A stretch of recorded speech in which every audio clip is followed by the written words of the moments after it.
जय गणेश भक्तों, जय विष्णु लक्ष्मी की, जय शिव शिवा की, जय एकादशी मैया की।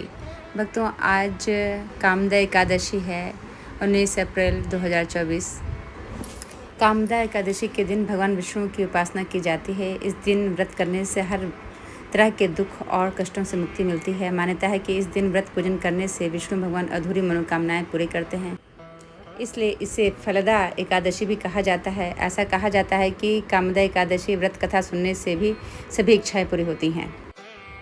चैत्र मास के शुक्ल पक्ष की एकादशी को कामदा एकादशी के नाम से जाना जाता है। रामनवमी के बाद आने वाली ये एकादशी दुख और दरिद्रता को दूर करती है और कामनाओं को पूरा करती है। इस व्रत के प्रभाव से जाने अनजाने हुए पाप भी कट जाते हैं। इस बार कामदा एकादशी का व्रत 19 अप्रैल को रखा जाएगा। ऐसा कहा जाता है कि कामदा एकादशी की व्रत कथा सुनने से सभी इच्छाएं पूरी होती हैं। कामदा एकादशी व्रत कथा। कहा जाता है कि पुंडरीक नामक नागों का एक राज्य था। यह बहुत ही वैभवशाली और संपन्न था। इस राज्य में अप्सराएं, गंधर्व व किन्नर रहा करते थे। वहाँ ललिता नाम की एक अति सुंदर अप्सरा भी रहती थी। उसका पति ललित भी वहीं रहता था। ललित नाग दरबार में गाना गाता था और अपना नृत्य दिखाकर सबका मनोरंजन करता था। इनका आपस में बहुत प्रेम था। राजा पुंडरीक ने एक बार ललित को गाना गाने और नृत्य करने का आदेश दिया।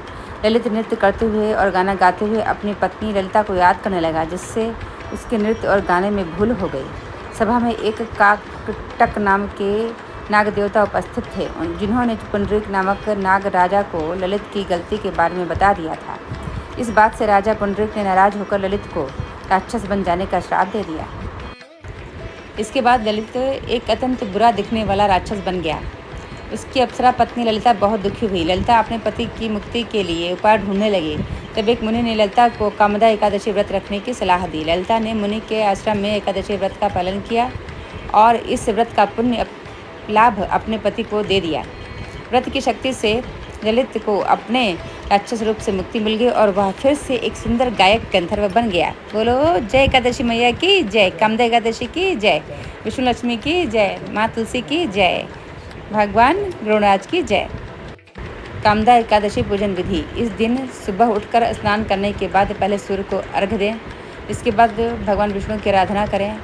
उनको पीले फूल, पंचामृत और तुलसी जल अर्पित करें। फल भी अर्पित कर सकते हैं। इसके बाद भगवान विष्णु का ध्यान करें तथा उनके मंत्रों का जाप करें। इस दिन पूर्ण रूप से जलीय आहार लें अथवा फलाहार ले लें तो इससे श्रेष्ठ परिणाम मिलेंगे। अगर केवल एक बेला का उपवास रख सकते हैं तो दूसरी बेला में वैष्णव भोजन ही ग्रहण करें। अगले दिन सुबह एक बेला का भोजन या अन्य किसी निर्धन को दान दें। इस दिन मन को ईश्वर में लगाएं और क्रोध ना करें।